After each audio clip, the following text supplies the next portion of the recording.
hello everyone नमस्कार जय जगन्नाथ जय मातारिणी मो तरफ आपण समस्त हृदय नमस्कार आपण मैंने केमती अच्छा आशा कर बहुत भल थे मुझे तो बहुत भल अच्छी आज हूँ मोपाई बहुत स्पेशल दिन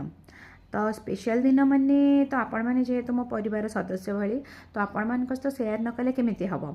तो मुझे भाविली आपण मान छोट भिडटे नहीं आसबि तो आज हूँ मोर एनिवर्सरी वेडिंग एनिवर्सरी आज हूँ मोर बह वार्षिकी 2020 फेब्रुआरी 26 आम बाहर होता आज को 2026 हो गला कुआडे ये भितर केते वर्ष गुड़ा दिन तो जाऊँचे वर्ष गुड़ा कुआडे जाऊँचे भी जना पड़ूनी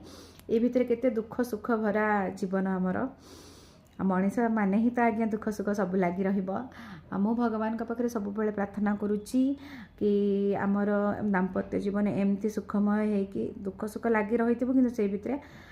एमती जीवनटा चली था दुख सुख भरा जीवन आमर चली था दाम्पत्य जीवन भगवान पाखे सब प्रार्थना करुच्ची मोर आग को जितेटा भी मु जन्म नेबी मोर यही स्वामी ही मोर दरकार है सी ठाकुर को कौन मागुवे मुझे जानी कि मुझ सब ठाकुर पाखे मागुची मोर से स्वामी ही दरकार से बहुत भल मु मो स्वामी तारीफ कले हेनी जो मैंने देखुवे जानी भी जो मैंने से भी कहे मो हजबैंड से बहुत भल पूरा फ्रेंडली से मत कौन सी रोकठोक करती ना मु वीडियो करे से नाचे गाए ड्रेस पिंधे साड़ी पिंधे कौन सी ऑब्जेक्शन ना केबे मत कौन सी जिनस से रोकठोक करना तो से भी नुह सी माने मनीष माने गोटे बहुत भल मनीष सी है तांकर जेते प्रशंसा कले भी कम हम से बहुत भल माने बापा माँ से बहुत भल पुओ भाईर से बहुत भल गोटे भाई मोर से बहुत भल स्वामी मो बापा माँ से बहुत भल ज्वाई से बहुत भल है तो मु ठाकुर पाखे सब प्रार्थना करुच्ची आग को आमर एमती आहरी जमती आम कौन सब मनाती ना